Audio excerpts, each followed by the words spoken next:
Hey guys, welcome back to Hook with Anime. If you like the video, make sure to subscribe to my channel. Let's begin. Chapter 1. It had been 3 whole years since the Fourth Great Shinobi War, and while everyone was enjoying the newfound peace between nations, one man was conflicted. That man was none other than the hero of the war, Uzumaki Naruto. He wasn't conflicted about bringing peace to the nations. No, that was great. The problem stemmed from what happened after. Since he was a kid, he wanted the respect of the villagers as well as the shinobi that protected them. He wanted to be acknowledged by everyone and show them that he was more than just the container of the 9 tails. He wanted friends and people he could turn to whenever he needed them. It was for those reasons that he'd made his life goal to become the Hokage. Now though, he had all of that. Some would argue that he had most of that the moment he beat Pain and had him revive everyone he killed in the village. After the war, however, everyone knew his name and of his deeds. They heard how Team 7 had taken down Kaguya, and how he and Sasuke had broken everyone out of the infinite Tsukuyomi. The blonde had effectively carved his name in the history books already. Naruto had even beaten sense into Sasuke and had him return to the village. He'd kept his promise to Sakura and brought the man back, even though he was constantly out on long-term jobs. That left him with a problem. For the past 3 years, he had nothing to fight for. There was no one to save, no threats to the village, no animosity between Kage, no goals to strive for. There was nothing going on. They were at peace, the thing that he and Jiraiya both believed could happen, and that was great, but it left him jaded. Day after day, he waited for something to happen. Anything to alleviate his boredom, but nothing ever came. Every day was the same and he was tired of the monotony. There were only 2 things that had happened that were of any real significance. The first was having a conversation with the heiress of the Hyuga clan, Hinata, about her love confession. They never had a chance to talk about it after the pain attack since everything happened so fast, but now that they were at peace, they were finally able to address it. He'd let her know that he was flattered, but he knew she didn't really love him. She was in love with the idea of him, and not the person. They hadn't spoken enough for her to know what he was really like, and as such formed an idea of him, especially after he stood up for her against Neji when they were younger. Hinata was saddened but understood, which he was thankful for. The second was his relationship with the Mizukage. Soon after the war ended, he traveled to each of the other nations to see what life was like for them. Now without the animosity between them, he was free to travel between them with almost no restrictions. Throughout his time in the mist, he noticed how forward Mei was him. She'd compliment his looks, rub his arm here and there, and always lightly tease him whenever she could. They were soon having lunch together in her office until one day she made a move and kissed him. He had no issues with this as she was one of the most beautiful women he'd laid his eyes on. However, with her being a Kage, she couldn't up and leave her post to be with him, and likewise he wouldn't leave Konoha for another village. In the end they settled on a friends with benefits type of relationship, and he'd visit her whenever he could and they would enjoy each other's company. Naruto was sure Kakashi, who'd been appointed as Hokage shortly after the war, knew exactly what he and the Mizukage were doing, but fortunately he never said anything. Still, while having the Mizukage under him and sometimes bouncing on top of him was fun for a while, it wasn't all he was looking for. The thought of traveling had entered his head and would constantly plague his mind. Even late at night as he drew small circles with his fingers on Mei's back, he'd think about it. He'd been to every nation, but what about beyond the horizon? He'd asked Kakashi, but the white-haired man said no one knew. There had been some expeditions in the past, but they reported that it was just barren plains that eventually lead to the ocean. At the time, they were constantly on alert and the sensors that had gone hadn't sensed anyone for miles. It was deemed unimportant and they didn't bother heading out again since they were constantly on the lookout for enemies. That had piqued Naruto's interest. The ocean was massive, no normal shinobi would have the reserves to walk across it, but he did. Hell, since he was blessed by the sage, he could fly and expend very little chakra doing so. The blonde wanted to check it out. If it did turn out to be just water, then at least he got the idea out of his system. If his gut feeling was right, then he'd have new lands to explore and new people to meet. That sounded good. He had a feeling there was more to the world than they were aware of. That thought alone was enough to get some of his enthusiasm back. A few weeks after that conversation, after returning from a visit to Mei, he packed almost everything he had, minus furniture and non-necessities, into a storage seal he'd placed on one of his forearms. It took him an hour to get all his clothing, tools, and food ready. He walked out of the building and gave his apartment one final look before heading to the Hokage Tower. Kakashi saw Naruto in front of him, dressed in black pants and matching black shirt as well as some shoes similar to the ones Madara had on when he was the Jinchuriki of the 10 Tails, which were just black closed shoes that his pants were tucked into. This was a far cry from the usual orange jumpsuit he used to wear. Naruto's sensei looked at him, noticing the determined look on the young blonde's face. "So you've made up your mind," he noted unsurprised. He'd expected this after their last conversation. "How long do you need?" he asked. Naruto blinked. Just like that, he was expecting a little more resistance. Kakashi shrugged and leaned back in his chair. "We're at peace now, and I can always call upon Sasuke if anything happens." "Okay then, can I have 3 years? I want to see as much as I can. If there really is nothing out there, you'll have me back within a week," he replied. Kakashi didn't answer. Instead he pulled some papers out of the drawers of his desk and began writing. "You seem confident that there's something out there," he said as he jotted something down. "Call it a gut feeling, sensei. It's been nagging at me for a while. I know there's something." "I hope there is, Naruto," Kakashi replied with sincerity. "Have you told the Mizukage about this?" he teased, letting him know that he knew of their relationship. Naruto chuckled and scratched the back of his neck. "I let her know a few days ago. I asked her to come with me but she was hesitant. It's understandable, she's still the Mizukage after all." Kakashi laughed along with his student and stopped writing. He pulled out a large red stamp and applied it onto the center of the paper. "Naruto, as of this moment you're not an active shinobi of Konoha. You won't be called upon for missions unless something happens that the village can't handle without you. The only thing I ask is for you to send me monthly updates through one of your toads," Kakashi said.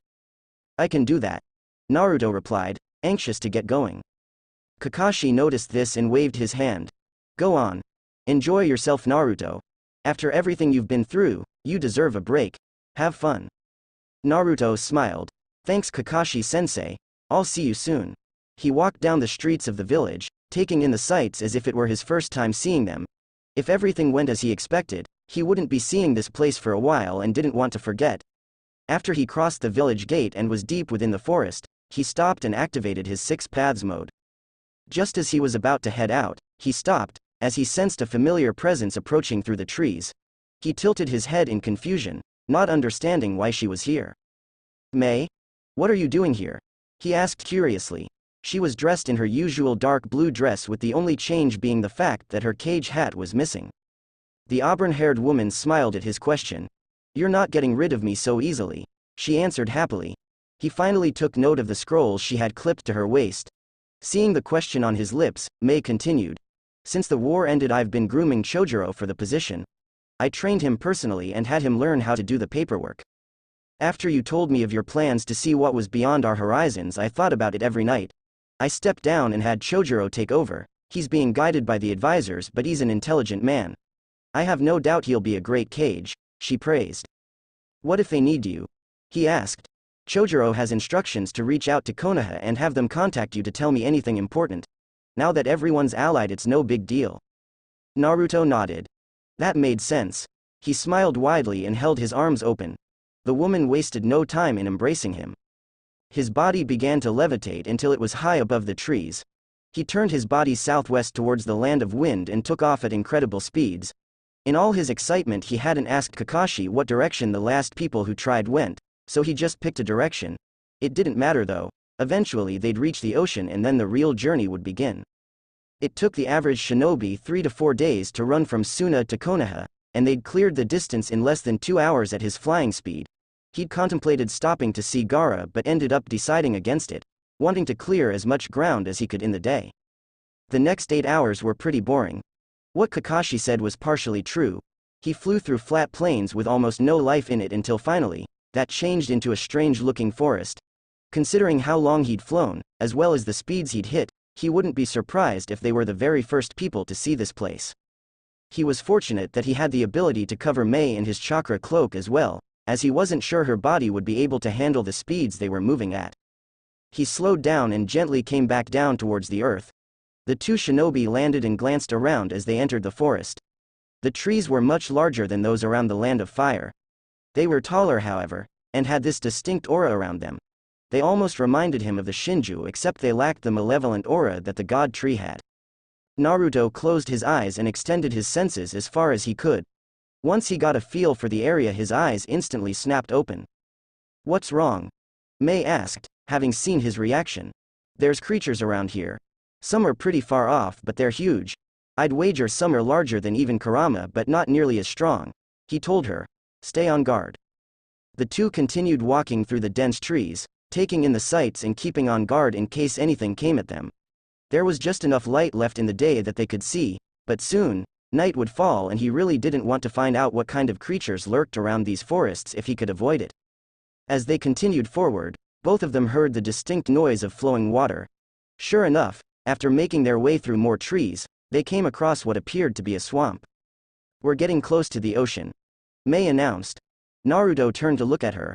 When you've lived near salt water, you remember the smell, she explained. Naruto smiled. At last, it looks like they were finally about to make it. He was going to say something else but stopped as his stomach made itself known by emitting a loud growl. He coughed into his hand trying to play it off, but it didn't work as the woman broke out into a fit of giggles. Come on, let's go on one of these branches and have a bite. I'm pretty hungry myself, she said. Naruto followed her lead and jumped up the tree, eager to have some food. Unfortunately, they didn't get to enjoy their meal. They didn't even get to unseal any food as a large serpent lunged at them from the murky waters below. The two shinobi disappeared from their spot on the branch and reappeared together on another tree across the one they'd been on. They moved just in time to see the large snake easily rip through the branch and plummet into the water. Safe to say the animals around here aren't friendly, Naruto commented as he watched the snake slither up the tree and face them.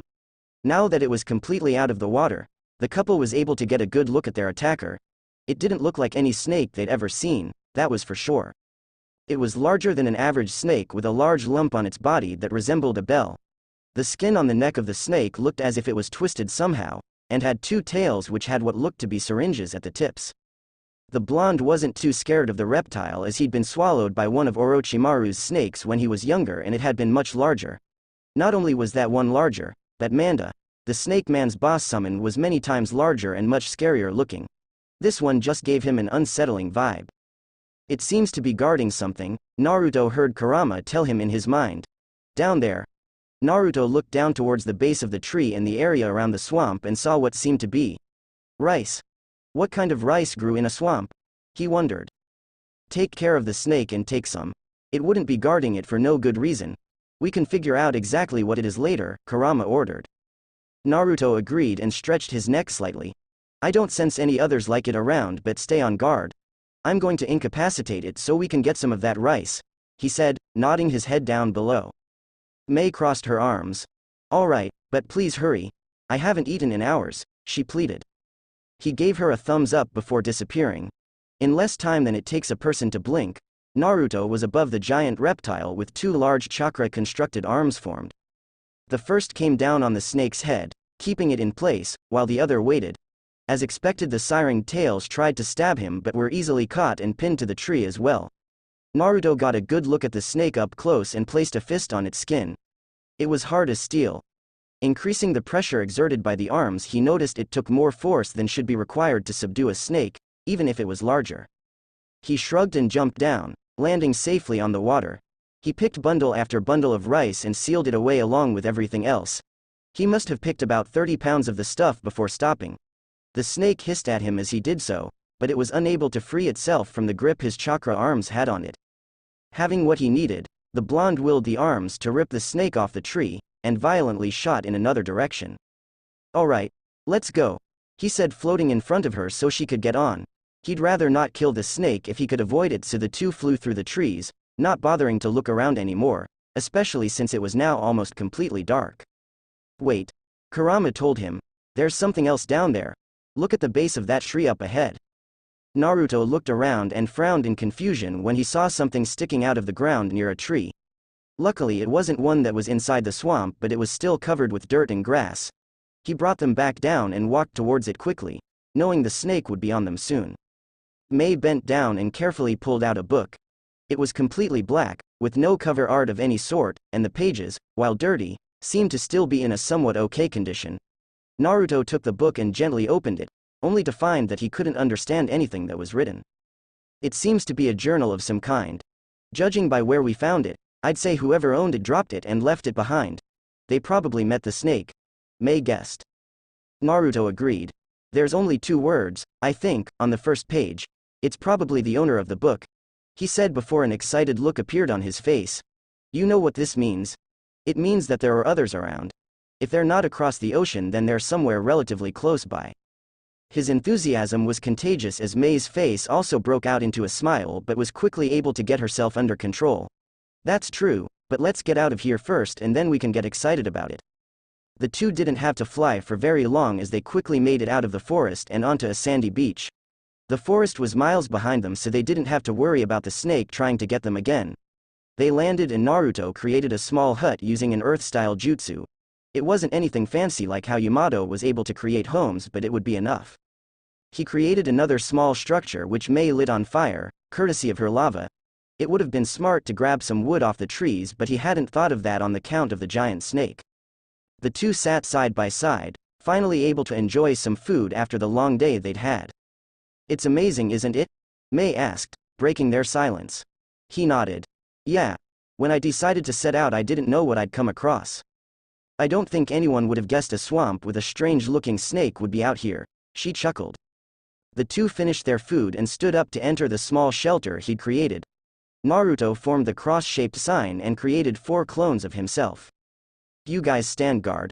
I don't sense anything in our immediate area, but you never know. The 4 clones saluted him and sat facing a different direction. Naruto followed May inside and unsealed a few blankets that he laid across the slab he'd created as a bed. The two undressed until they were in boxers and bra and panties respectively and laid down, holding one another. The bed wasn't as comfortable as they were used to, but it would make do for the night. The events of the day quickly caught up with the two, more so with the blonde, and they easily let the embrace of sleep take them. The two were awake the next day at roughly 6 in the morning. They didn't have a clock to tell them, but he was able to deduce it since the sun was barely peeking over the horizon. He freed himself from May's hold and got dressed before heading outside. With but a thought, his clones disappeared and their memories were given to him. It had been an uneventful night. He was glad. He stretched and looked out to the ocean and back towards the direction of the large forest they'd been in yesterday. Now refreshed, he activated Sage Mode once again and got a feel for the land. The waters were full of life, just as big as some of the creatures that he'd sensed on land. Again, nothing compared to Kurama, who now that he had both halves of his chakra back, was even bigger and stronger than he'd been before. He floated high into the air and took a good look at the scene before him. He wondered what Kakashi and the others would say when he told them about this. In the distance he could see a large volcano, strange-looking trees as well as one large one very far off that put the Shinju to shame. It stretched high into the darkened skies above it and he could see lightning flashing constantly. On another side of the lands he could make out what seemed to be some sort of coliseum-like structure that was made of stone or sand. He wasn't quite sure. Naruto couldn't help but think how lucky they seemed to be, as their land was seemingly far out of reach from any of the creatures they'd seen. He wasn't sure they'd be in trouble per se, as high-level shinobi would be able to make quick work of most of the creatures, but it would definitely make life more troublesome. As dark as the lands looked, it was beautiful at the same time. A light went off in his mind as he gazed at the horizon and he quickly went back down. He unsealed a blank notebook and a pen and quickly began jotting down what he'd encountered on the way. He quickly filled up 2 pages describing what he'd come across and took up another 2 pages drawing the snake he'd seen as well as a rough sketch of the sight he'd just seen. The blonde was so caught up in trying to make a good sketch that he almost didn't notice May approaching him from behind and look over his shoulder. I didn't know you could draw, she commented, taking in the drawing.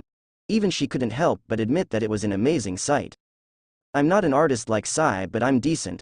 I just want to make sure it's accurate enough, he said, finishing up the last few touches. Once he was satisfied with the work, he closed the book and resealed it. The two cooked up a quick breakfast and soon after began stretching. Are you ready? Naruto asked, activating his 6 paths mode once more. May nodded and held on to him, sighing in content as the warmth of his chakra spread over her. The two began to rise higher and higher until she could see what he'd attempted to draw. Like Naruto, she couldn't help but be drawn to the large tree off in the distance. It must be absolutely massive to look that big even from this distance, she commented. Yeah, hopefully we can get a good look one day. Hold on tight, we're gonna go faster than yesterday, he warned. After coming across that journal, his motivation and excitement had only increased. His hunch about there being more to the world was right, and he had a good feeling that crossing the ocean, they'd find something incredible. Mei held on tight and let out a high-pitched squeal as they took off. Over the next few hours, the pair witnessed large sea creatures that Naruto thought might have made good summons. From their altitude they were able to make out shadows in the water that took the shape of large serpents, whales, and even giant squids. They'd seen sea animals before but not to this degree. The closest he'd seen was the three tails. They were sure a few high-powered jutsu would be enough to handle them, but it was still incredible to see. The ocean itself also presented a challenge apart from the gargantuan animals, and it took the form of giant waves. At one point, the seas were so choppy they actually had to increase their altitude to avoid getting hit. Naruto couldn't help but think, any regular shinobi who would venture out this far would have a tough time. If they made it to the swamp, they'd have the snake to deal with, which wasn't overly difficult, but what if it was an entire species and not a single reptile? Not only that, but the amount of chakra it would take to cross the ocean was far beyond the reserves of any normal shinobi. You know, if I didn't have the six paths ability to fly, we'd have probably turned back halfway a few hours into the journey, when everything was just flat, he commented. Mei nodded. Yeah, after seeing that much empty plains I'd assume it continued that way. Conversations ceased and they continued flying well into the night. Naruto at one point repositioned Mei so she could comfortably lay down on him and sleep. With his only companion asleep, Naruto had time to think to himself. Three things bounced around in his mind. The first was the sheer size of the world. Having been flying for nearly 15 hours at the speeds they were going, and still only seeing water beneath them, it put the size of the world into perspective. If anyone were to be watching them, they'd see a bright orange flame zoom past them at breakneck speeds.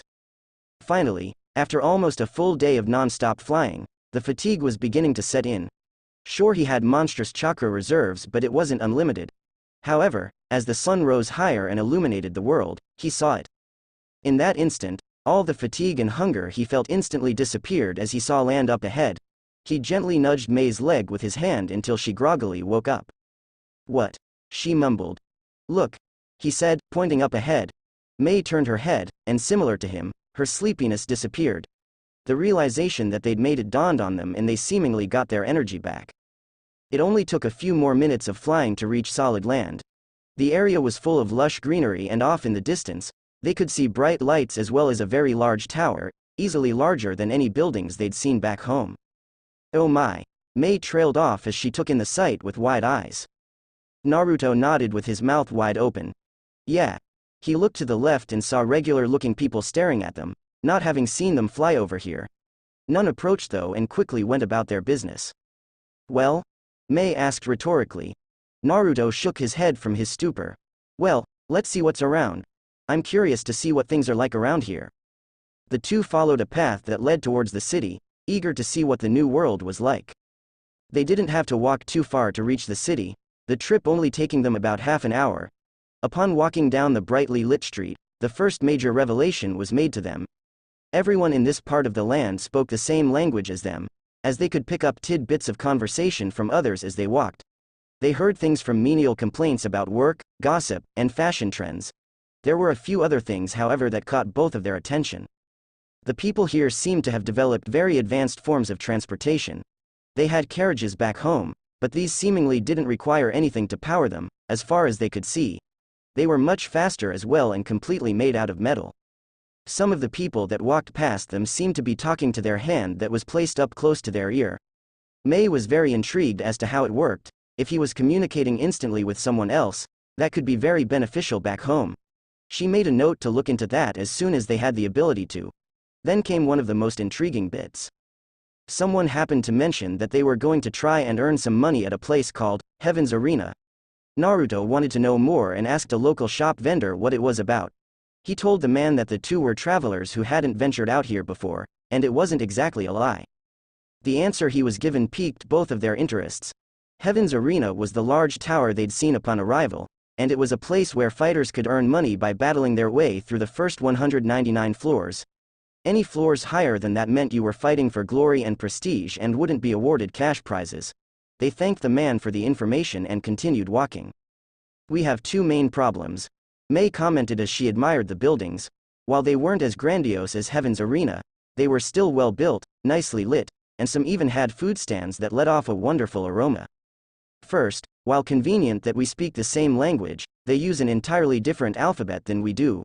We can communicate verbally but can't write, and that'll be a problem for us, she said, lifting up one finger. And the other?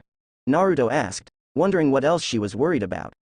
Our money is useless here. I overheard someone use the term Jenny, and the bills and coins don't look anything like ours. So we're going to need money fast. We need a place to stay. We haven't showered in 2 days, she explained, wrinkling her nose in disgust at the thought of not having bathed. They had the option to bathe in the ocean water, but, not knowing what could have been in it made it a bad idea. Naruto's stomach grumbled, reminding him that he hadn't eaten in almost an entire day. Hungry? Mei teased. Shut up. He grumbled, and made his way to a small bench that was nearby. He looked around to make sure no one was watching and unsealed some small bars.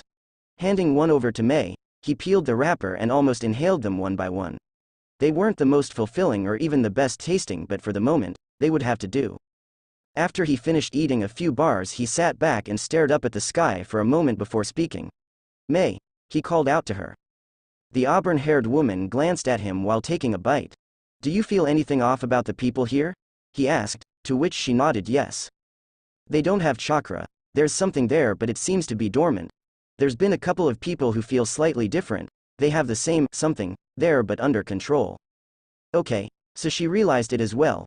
Well, they seem to be okay without it, but it's still strange encountering people with no chakra when we've all been brought up believing that every living creature has it. Naruto continued to look around at the various vendors that seemed to litter the streets. Most were selling goods like clothing, furniture, food, and even things that looked like random goods. There was one that was separate from the others though.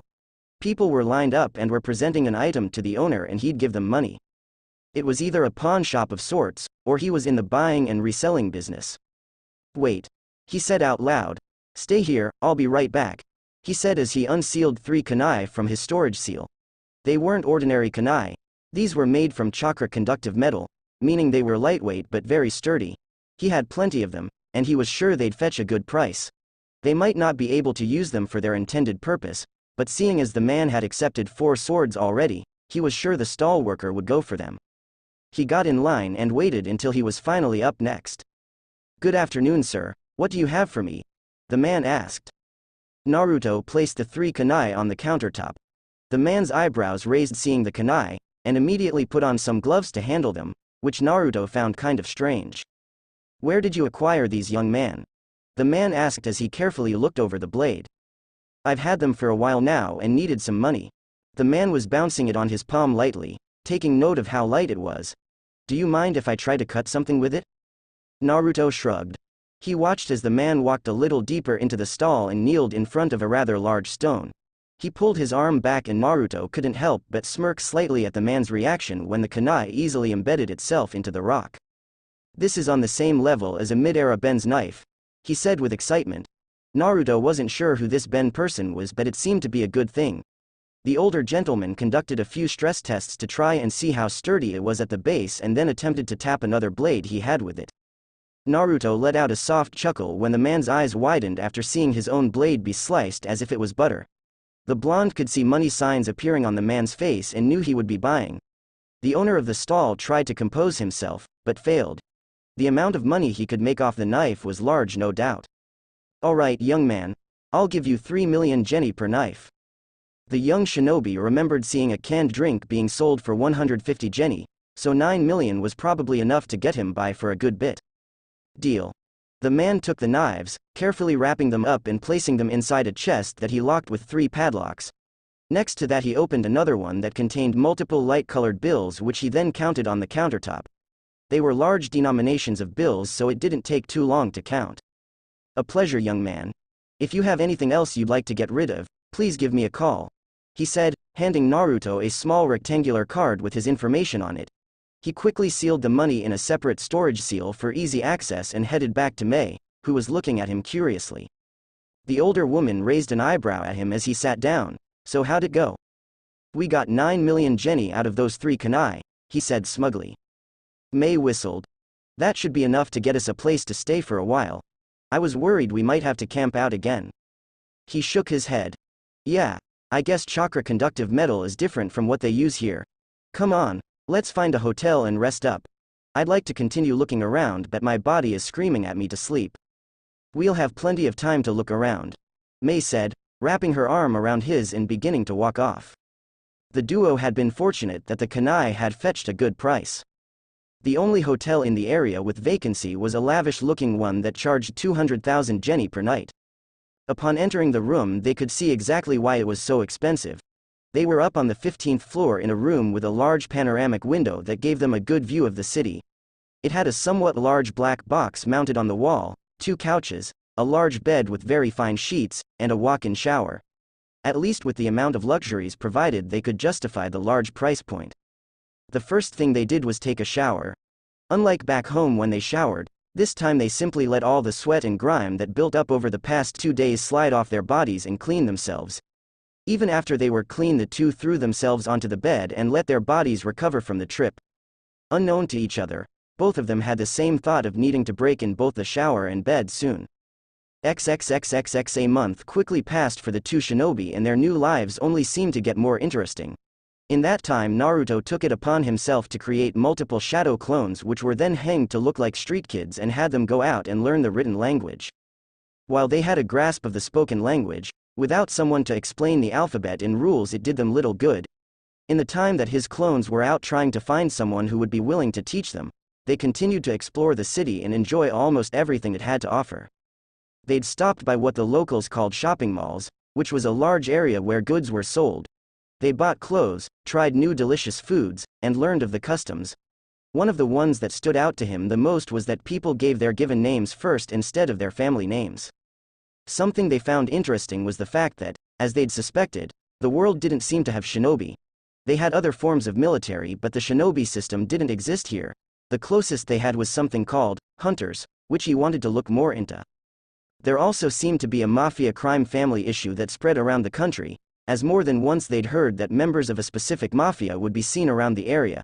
The way they spoke about them though made it seem as if they weren't too worried. Mei had also bought each of them something called mobile phones, which was the device he'd seen the man talking into. They were amazed at how technologically advanced the people of this part of the world were. They were able to communicate with one another instantly regardless of what part of the world they were in. The thought of the world reminded him of another discovery they had made. Naruto had bought a map of the world out of a small store near the hotel and it only showed 6 continents. It made no mention of anything across the sea, which told them they possibly didn't know there was more. Naruto shook his head of the thought and went to finish the letter to Kakashi detailing what had happened so far when he suddenly stopped. All at once a rush of information flooded his mind. The memories of the clones returned to him and with them, the knowledge of the language. It took them 2 weeks to find someone willing to teach street rats, and in 2 weeks he had the concept down. He smiled in satisfaction. He grabbed another sheet of paper and rewrote the same paragraph he was writing but in the writing style of the natives here. Once he was satisfied that he had it down, he crumpled the paper and threw it in the wastebasket before finishing the letter to the Hokage. He jotted down a few more sentences along with a doodle of the sketch he had in his own book and put the paper aside. His original plan had been to go into complete detail, but now with the knowledge he had, he was excited. "What made you so happy?" Mei asked, stepping out of the bathroom. She was dressed in a dark blue silk robe that hugged her figure nicely. It was relatively short, stopping a few inches above her knees, giving him a view of her long legs. The woman coughed twice in a sarcastic manner and snapped her fingers at him. Naruto shrugged, not at all ashamed that he'd been caught gawking at her. "I got the memories back from my clones. I've got a decent grasp of the written language, which means I can use the phone and read that journal we found," he said excitedly. "That's great. You can teach me after I get ready," she said, getting some supplies unsealed. Naruto didn't mind that, and unsealed the journal in an instant. He placed it over the wastebasket and tapped the front and back a few times, not wanting to make a mess on the ground. He made his way over to the small desk where he'd written his letter and opened the book. The pages were damaged, both with some water damage as well as regular weathering, but the writing for the most part was still legible on the now brownish pages. The first page simply read, Zoldik, must be the owner of the journal, he realized. He flipped the page and continued. "Today myself along with my 2 good friends Isaac Netero and Linny Horsderv will be embarking on a journey to the Dark Continent. It is an unofficial trip and it will take approximately 2 months for us to reach. I've heard stories of the creatures that lie beyond our sea. There are said to be creatures far stronger than we can comprehend, Similarly, there seems to be resources on the land that could greatly benefit the Zoldik family as well as humanity as a whole. Netero claims to be on the hunt for these resources, but he can't fool me. He's looking for something or someone to challenge him. I can see it in his eyes. Having mastered Nen to such a degree, he feels like he might find an opponent here to sat his hunger for battle.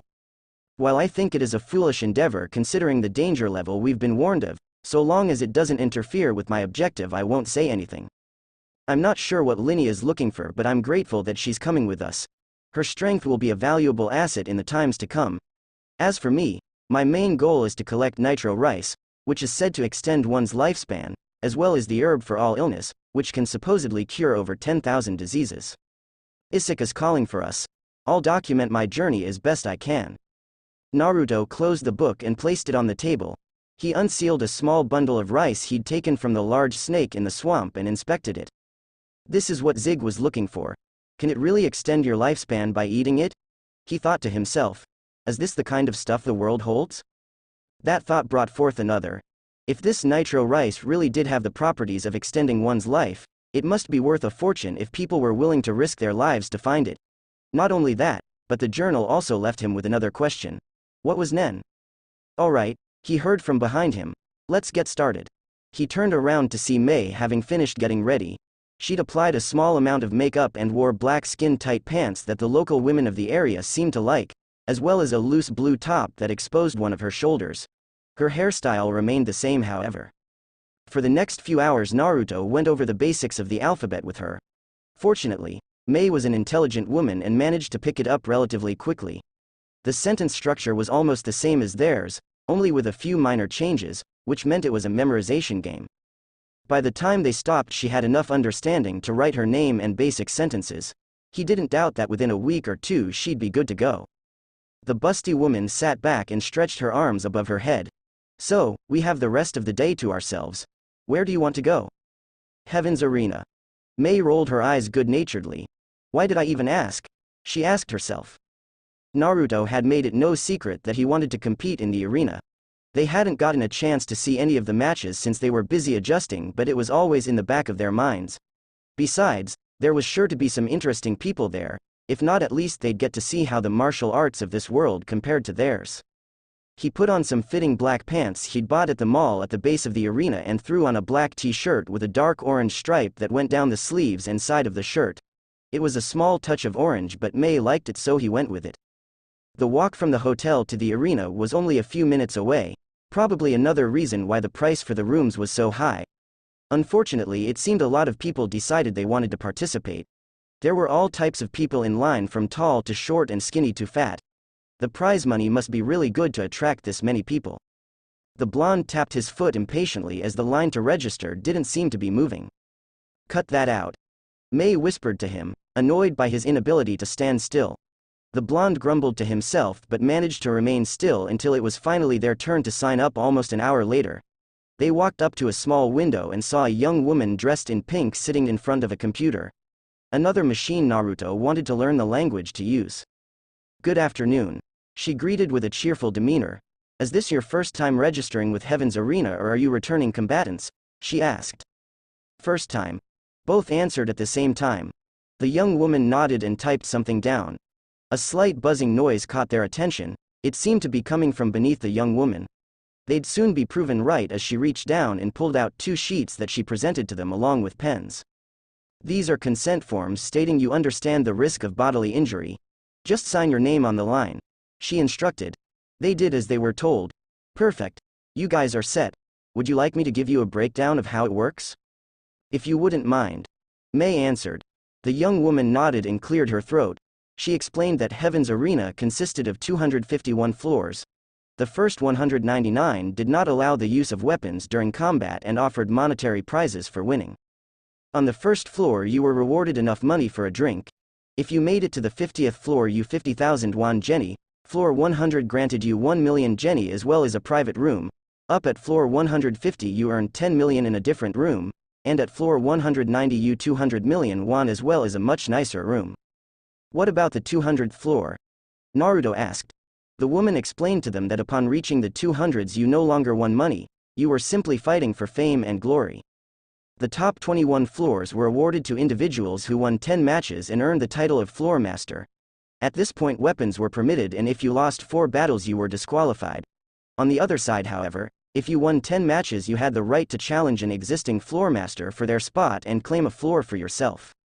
You have 90 days to prepare for a fight, but you're allowed to fight every day if you so wish. She finished. Anything else? No, that'll be all. Thank you for the explanation. The two combatants made their way towards an elevator that was designated to take them to the fighting area and stepped inside. This is gonna be fun, Naruto commented, punching an open fist. XXXXXXX. You don't look like you're having fun, Mei teased as they rode up the elevator. Not having fun was an understatement. Both of them had managed to easily make their way up the floors, defeating every opponent in front of them with minimal effort. Most used standard taijutsu that he was sure even an academy student would be able to defeat. They'd been there for 2 hours now, and they'd spent more time waiting and riding the elevators than they had actually fighting. Cheer up, she said, giving him a peck on the cheek. We've won well over 200 million jenny each and we're heading up to the 200th floor. This is where you wanted to fight, isn't it? She asked. He nodded. Yeah, but we're not fighting today, he said as the elevator door opened. Mei frowned in confusion upon hearing this. Why not? Naruto was about to respond when a wave of malicious intent took over them. It wasn't powerful at all, in fact, compared to what he's faced it might as well have come from a child. The two turned around to see 3 men staring at them from down the hall. Mei couldn't help but wrinkle her nose in disgust as their eyes took in her form. She knew she was a beautiful woman and the effect she had on men, but these guys creeped her out. One wore a red cloak of some sort and didn't have legs. Instead he had what seemed to be a metal pole for his lower half. The second was a man in a gray tunic of sorts sitting in a wheelchair. He had spiky hair and wore a gold headpiece that looked like some sort of helmet. The final member of their group was the creepiest of them all. He had pale skin and slanted eyes that gave the appearance as if he was wearing a mask. He wore an ornate-looking tunic of sorts that was blue and white in color, and due to the way one sleeve was flailing, he was missing an arm. Neither of the 3 said anything to them. Instead they simply watched as Naruto and Mei registered themselves to fight in 40 days. The woman in charge booked their dates and gave them the keys to their private rooms. Mei declined hers, instead deciding to stay with Naruto. The blonde didn't miss how the 3 men immediately went to the young woman and began signing up. They're hoping for an easy win, Mei deduced as they entered Naruto's room. Naruto chuckled lightly. They're in for a surprise then, aren't they? He asked rhetorically as he sat down on the bed. So are you going to tell me why we didn't fight today? Naruto unsealed the journal and held it up. I read the first entry today. This book belongs to a man named Zoldik. In it he said something about one of his friends mastering something called Nen. He explained. I guess what those 3 idiots outside did was use Nen to somehow try and intimidate us. The amount of aura here tells me not everyone is as weak as them, so it would be a bad idea to go into a battle without knowing what we're dealing with. Mei agreed with the sentiment. Even though the 2 of them were powerful, Naruto more so, it wouldn't do them well to underestimate anyone, especially if they used some sort of unknown power. She stood up and headed to the computer that was provided with the room. Now that she knew the basics of the language, she was sure she could do a quick search. Though they couldn't write at the time, they could still hear how stuff worked, and because of that, she knew exactly how to look something up. Using the computer really made her think of how different things back home would have been if they had this kind of technology. Zoldik, she muttered out loud as she typed the name slowly. Naruto stood behind her and stared at the screen as she worked. It says here he's the oldest living member of the Zoldik family of assassins. They're situated in the Republic of Patakea. She read out. It even gives their exact address. Naruto took the mouse from her and input the address into another search and saw that they were situated on the opposite side of the continent they were on. It wouldn't take too long if he flew them there. Do you want to go find him? She asked in a knowing tone. Yeah. I think it'll be beneficial. I'm sure I can talk him into teaching us more about Nen, he said. Mei nodded and shut the computer off. Sounds good. Now why don't we go get some food and then we can come back and enjoy ourselves? She proposed in a sensual manner. Naruto couldn't have agreed faster if he tried. Things were about to get a lot more interesting for them. The blonde couldn't wait to see what this whole Nen business was about. Chapter 3. Sleep would not come to the blonde later that night. While he was somewhat tired from standing most of the day at Heaven's Arena and having fun with the red-haired woman sleeping next to him, Sleep just wouldn't take hold of him. He sat up and ran a hand through his hair. Maybe he could just stare at the ceiling until he was too tired to stay up. Naruto threw his legs off the side of the bed and put his boxers back on. Moving quietly to the desk the new room provided, he sat down and turned on the small night lamp that was on it. It wasn't too bright. The lampshade managed to keep a good amount contained, so he didn't worry about the light bugging May. He unsealed Zig's journal and opened to the next page. Since he was going to try and bargain with it, he might as well compare how the man's encounters with the outside world compared to his. He tried to turn the page and frowned when some of the pages moved together. Gently, he tried to unstick the pages from each other but had to stop when one began to tear. That seemed to be the case for a good number of the pages as well, which only bummed him out further. He ignored those pages and turned to one that, while slightly smudged, was still legible. I'm beginning to think this was a grave mistake. We greatly underestimated the dangers that the Dark Continent presented. We've only been here a few days but have already had to battle for our lives against some wild creatures that roam the lands. When we reached the southeast shore of Lake Mobius, we encountered the first great threat. It was a gaseous lifeform that seemed to grow arms and legs. There were no recognizable features to it except the black sockets it had for eyes. The only noise it made was, "I," and while we managed to escape without being harmed, I cannot shake the feeling that something is watching me. I haven't shared my suspicions with Isaac or Linny, but I will if it's deemed necessary. Currently we're resting in a small cave near a river. We've walked well over 6 hours and haven't been attacked. We're going to eat and rest before continuing on.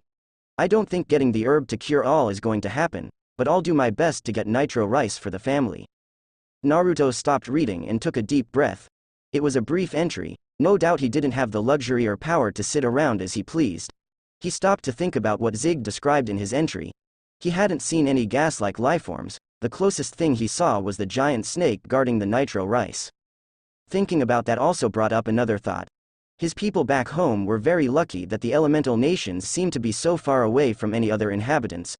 Sure, they had some pretty powerful people, but some of the beasts he'd seen would definitely do some damage. That was only the larger ones too. He didn't know half of what was out there. For all he knew, some creatures might be invincible. Naruto glanced at the book again. Considering where he had found it and the condition it was in, it must have been there for a long time. I can't imagine Zig would just leave it there after going through the trouble of documenting everything. He must have had no choice, he deduced. Deciding to get back to the book, he turned the page and muttered, "Yes," when the next one wasn't stuck together. This one depicted a large amount of gas-like creatures that seemed to be staring back at you. The word, "I," was written at the very top of the page. The next few pages were stuck once again until finally he came across another entry. The expedition is going to end sooner than anticipated. We barely made it this far without being killed. Even Isaac has accepted that he won't find what he's looking for here. There is no powerful opponent here. There are no other humans here except us. We managed to scale a cliff and what we saw reinforced our beliefs. Insects larger than the tallest building in Lake Mobius, carnivorous plants capable of eating equally large wild creatures, and groups of deadly swarms ready to attack anything in their way. Our Nen has managed to keep us going. Some creatures see us as predators due to our aura, but the larger ones are on another level. The Hatsu necessary to survive here would need to be otherworldly. There is no victory here, no glory, only survival. Tomorrow we attempt to get nitro rice. We'll have to take a detour to avoid detection, but it's possible. Well, they definitely made it to the swamp. Naruto thought to himself. He flipped the pages but found them all empty. At the very least he knew that Zig was alive, as he was stated to be the oldest member of the Zoldik family, but would he remember the trip? Since he picked up the journal he'd been curious about the man's journey, and having it cut off abruptly only left him wondering. He closed the book and yawned, before sealing it away again. He crawled back into bed and closed his eyes.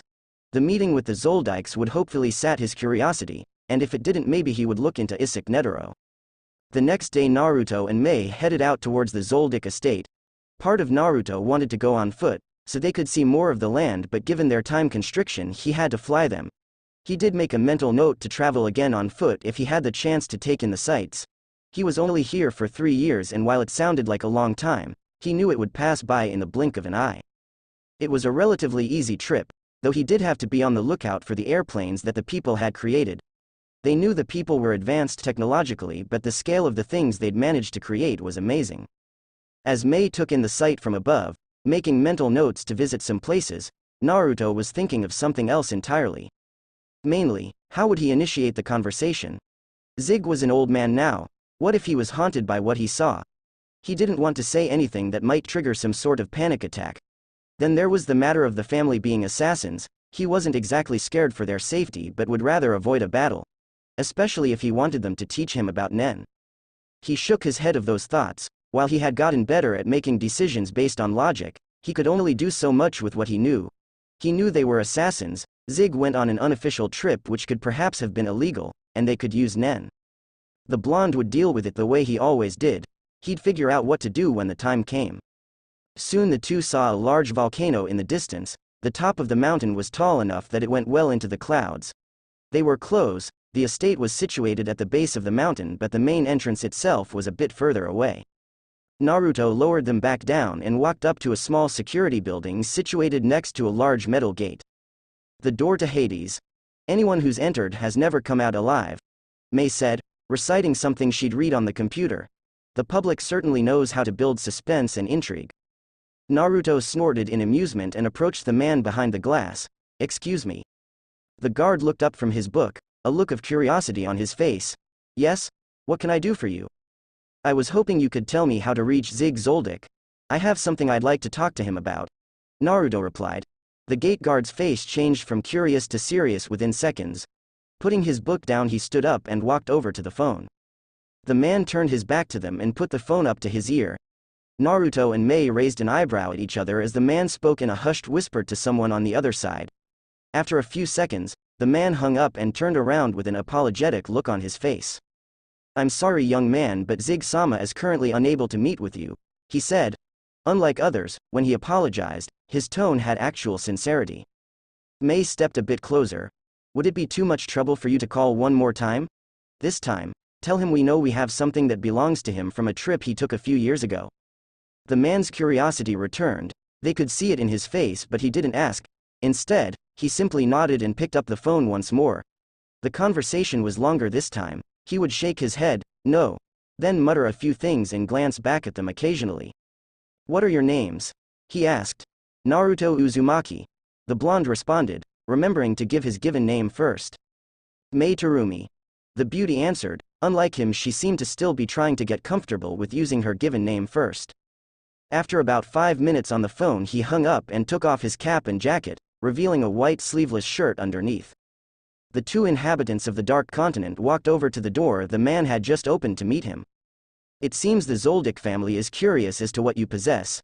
Unfortunately, it won't be as simple as just allowing you entry. They wish to see if you're worthy of entering the estate. Also, before I forget, allow me to introduce myself. My name is Zebro. The two bowed slightly in greeting. Zebro stood directly in between the two metal doors and glanced back at them. The official name of these doors is the testing gate. I should mention that each one of these doors weighs 2 tons each.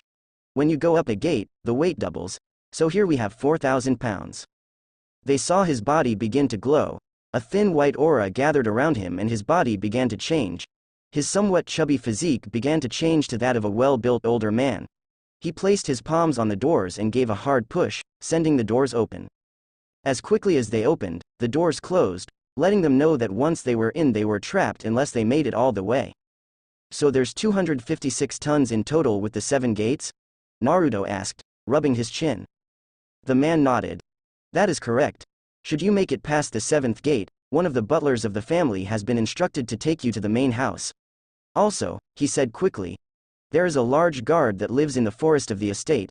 Since you're entering through the testing gates, he won't harm you. I just don't want you to be caught off guard when you meet Mike, he warned. The two thanked him and walked up to the gate. There was no way the common person would be able to push these open. Which meant the Zoldiks were either stronger than the regular person or these were intended for Nen users as some sort of training. It was clear by Zebro's body transformation that Nen had the ability to strengthen the body, similar to how they could enhance theirs with chakra, but what else could it do? Mei placed her hands on the gates, and channeled a small amount of chakra to her arms and pushed. Zebro's eyes almost popped out of their sockets as he watched the two open the door as if it was made out of paper. Just follow the path and you'll come across the next gate, he said, still in shock. Did you see the look on his face? Naruto laughed as they walked up the hill. The two laughed silently to themselves. Neither worried about the animal in the woods that seemed to be watching them. Both of them had easily sensed his presence the moment they set foot in the forest, and while it was bigger than any normal animal, it was nowhere near the size of the biju. Soon, the two came across the second gate, and this time, it was Naruto's turn. Using even less chakra than Mei, he pushed the gates open. Unknown to them, the Zoldik family as well as the butlers were watching the display through the many cameras set up around the perimeter. They'd seen people attempt to enter, and some even making it past the first 3 gates. None, however, did it with as much ease as Naruto and Mei were displaying. It took them about half an hour to make it all the way up to the final gate, which Naruto again proceeded to make light work of. Walking through the final gate, the two were greeted to the sight of a tall man in a black and white suit. He had short hair and a small goatee. "Welcome to the Zoldik estate." The man spoke in a formal tone. "My name is Goto, one of the many butlers employed by the Zoldik family." The two greeted back and waited for him to speak once more. "I've been instructed to take you to the family, please follow me." He said nothing more, and began walking. The walk from the gate to the house was only about 5 minutes, and after passing a nice garden, they made it to the front door. The man raised a hand without looking back and entered the large mansion. A minute later he returned and motioned them to follow him inside. "Talk about being well off," Naruto commented as they walked down the halls of the estate. Pictures of multiple people lined the halls, and valuable-looking furniture was in every room they passed. "Must get paid very well per contract," Mei responded. They arrived at a large room where 7 people were standing, seemingly waiting for them. There were multiple couches around the room, with a nice-looking table in the center. It seemed to be a conference room, or at least one where many people could gather for whatever reason. Goto bowed to the family and motioned for Mei and Naruto to sit down, which they did. That wasn't to say they had dropped their guard, far from it, but they didn't want to seem rude after being invited in.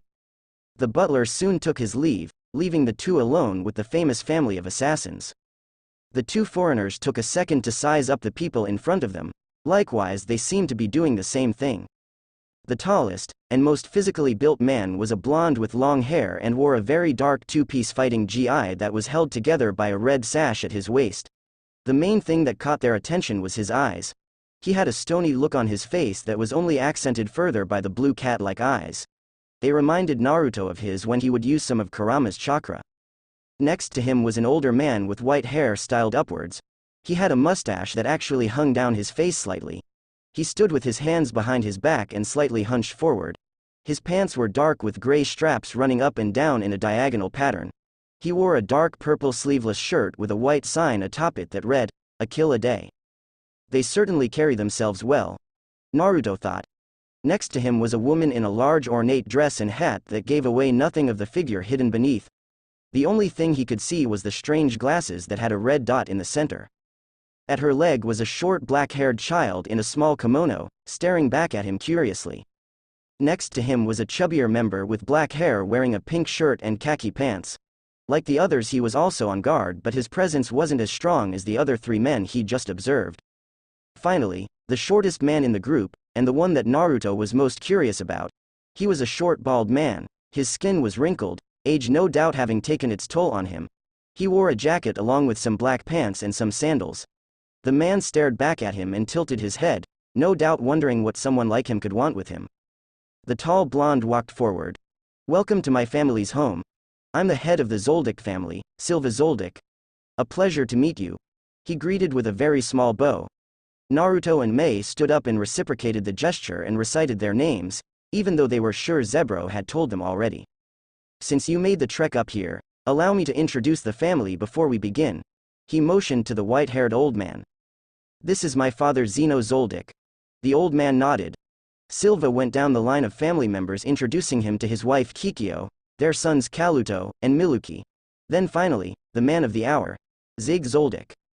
"A pleasure to meet you, and thank you for taking the time to meet us." Mei greeted when the man was finished. Zeno sat down on a couch situated across from them and placed his hands on his knees. "I am curious, what could 2 people as young as yourselves need with my grandfather?" he asked. The other family members sat down, with the exception of Miluki, who was only present for formalities and soon after left to his room. Naruto looked at them one by one. "Well, I do want to talk to him, but I'm hoping the rest of you can help me as well." Zeno and Silva raised an eyebrow at the same time. Naruto and Mei both saw the father-son relationship instantly. You wish to have someone assassinated? Silva asked. Naruto shook his head. Not exactly. What I'd like from you has nothing to do with assassination, but rather Nen, he revealed. Everyone in the room frowned, not in anger but rather, in confusion. Zeno cleared his throat and spoke. You don't know how to use Nen? How can that be? We can feel the aura spilling out of you too like a faucet. I'd go so far as to say you have the most raw aura I've ever felt. He said that the last part directed at the blonde. They can feel our chakra. Naruto and Mei thought at the same time. I was never the best at suppressing it but I thought I was doing a good job, Naruto added. No, we don't know how to use Nen. However, I'm sure we can come to some sort of agreement, but let's leave that for later. Right now I'd like to show you something, he said. The family watched in interest as he unsealed the black journal from the seal. While nobody said anything, he didn't miss the look of intrigue on their faces as he unsealed the book. No doubt they were making a mental folder on him and gauging his abilities. Zig's usually half-lidded eyes widened when he saw the journal. Naruto held it out in front of him, and with shaky arms the eldest Zoldik took it from him. Where did you get this? Zig asked as he looked over his old journal. Naruto could see the man lose himself in his thoughts, probably thinking back to the trip. I found it. The family looked at Zig who was flipping through the pages, reading over his words from years ago. What is it? Zeno asked. It's my old journal that I wrote during my trip to the Dark Continent. He revealed, shocking the family. They weren't surprised that he'd been there, it was common knowledge among the Zoldik family. What shocked them was the implications of what it meant. I had to leave it behind when we were attacked by the Hellbell trying to get nitro rice. Isaac and I were exhausted after how long we had traveled and didn't have the strength to fight and steal the rice, he explained. Naruto was glad, he didn't even have to ask him to tell him what had happened.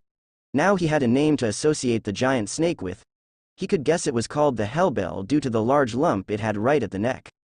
I can only think of one possible way for you to have this, Silva commented. The two of you made your way to the Dark Continent, under the V5's nose and managed to survive.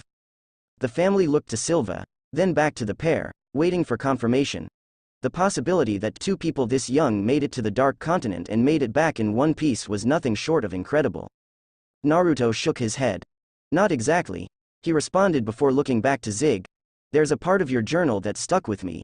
You said, there is no powerful opponent here, there are no other humans here except us. You weren't exactly right. The two shinobi didn't have to wait long before realization dawned on the family. None of the stoic-looking assassins could hide their shock this time. Sitting in front of them were the first humans claiming to be from the Dark Continent. It went against everything both the recorded expeditions to that place recorded. Zig's own experience told him that life in that place was near impossible for humans. It was almost impossible to believe that they were telling the truth. The one thing that stopped them from denying the possibility was the fact that they had Zig's journal. One that the man remembered dropping in the swamp when facing the Hellbell. You're claiming to be from the Dark Continent. How did you get here? Why? How are you alive? Zig asked. The excitement in his voice surprised the rest of the family. Zig was a mostly quiet old man who participated in assassinations from time to time, but he never showed too much outward excitement. To see him firing off questions, with excitement in his tone was strange. Mei cleared her throat and took over. To be honest, we didn't know that our home was part of the Dark Continent. Our land, as we discovered, was very far from any other wildlife. So far that no one had ever ventured far enough to discover any of the creatures that existed. I found myself wondering what could possibly be out there for a few years and one day decided I was going to find out. Naruto continued. Mei and I made our way out and found out exactly how big the world really was. We actually encountered the Hellbell you were talking about, he told Zig at the end. You encountered the beast and survived? Yeah. It was pretty tough but nothing I couldn't handle, he said nonchalantly. The family looked at them like they'd grown a second head. Not only were they from the Dark Continent, but they spoke of one of the 5 threats as if it was a minor inconvenience. How powerful were these people? Zeno cleared his throat, getting everyone's attention. It seems this isn't a conversation that can be discussed in a short period of time. We have a job to do today, so why don't you two stay with us for tonight? I'm curious as to how your people differ from ours and I'm sure you have questions for my grandfather. Zig nodded. Silva agreed with what his father proposed and spoke. You mentioned wanting to know about Nen, and I'm curious as to what the source of your power is since you claim to not possess Nen. Naruto knew the man was interested in his chakra, His interest had only increased when he saw him unseal the journal. He still hadn't told them that he was in possession of nitro rice. He'd save that as a trump card in case they didn't want to teach him. Naruto planned on giving some to Zig anyway, but he wouldn't let them know that just yet.